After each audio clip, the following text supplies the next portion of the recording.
మొత్తానికి అయితే నిఖిల్ అలాగే కావ్య ఇద్దరు కూడా మళ్ళీ ఒకటైపోయారు. అయితే ఈ శుభవార్త తెలుసుకుని అభిమానులు అయితే ఎంతగానో హ్యాపీగా ఫీల్ అవుతున్నారని చెప్పుకోవచ్చు. అయితే స్టార్ మా ఛానల్ ప్రసారం అయిన గోరింటాకు సీరియల్తో తెలుగు బుల్లితెరకు ఎంట్రీ ఇచ్చిన నటుడు నిఖిల్. మొదటి సీరియల్తో ఎంతోమంది అభిమానులని సంపాదించుకుని బ్యాక్ టు బ్యాక్ సీరియల్తో నటిస్తున్నారు. అలాగే రీసెంట్గా తెలుగు బిగ్ బాస్ సీజన్ 8లో విన్నర్గా నిలిచాడు నిఖిల్.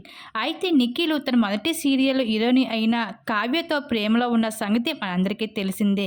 6 ఇయర్స్ పాటు లవ్లో ఉన్న ఈ జంట ఈ మధ్యనే బ్రేకప్ చెప్పుకున్నాము అని నిఖిల్ అయితే బిగ్ బాస్ షోలో చెప్పడం జరిగింది. కావ్య కూడా దానికి తగ్గట్లుగానే స్పందించడంతో ఫ్యాన్స్ చాలా డిసప్పాయింట్ అయ్యారు. అయితే బిగ్ బాస్ అయిపోగానే నేను కావ్య దగ్గరికి వెళ్తాను అని చెప్పాడు కానీ బయటకు వచ్చాక కలిశారో లేదో ఫ్యాన్స్కి అయితే తెలీదు. కానీ నిన్న ఇద్దరు కలిసి ఒక ఈవెంట్లో ఉన్నట్లుగా బయటకు వచ్చే కొన్ని ఫొటోస్ తన క్లోజ్ ఫ్రెండ్ బర్త్డే సెలబ్రేషన్ జరిగాయి.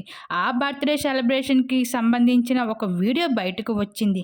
ఆ బర్త్డే సెలబ్రేషన్లో నిఖిల్ అలాగే కావ్య ఇద్దరు కూడా ఉన్నారు. ఆ ఫొటోస్ ప్రస్తుతం నెట్టింట్లో వైరల్ అవుతున్నాయి.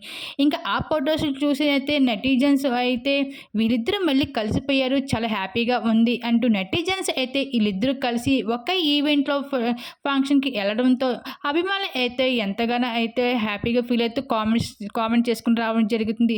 మొత్తానికి అయితే కావ్య అలాగే నిఖిల్ ఇద్దరు కూడా మళ్ళీ కలిసిపోయినందుకు అభిమానులు అయితే చాలా హ్యాపీగా ఫీల్ అవుతున్నారు.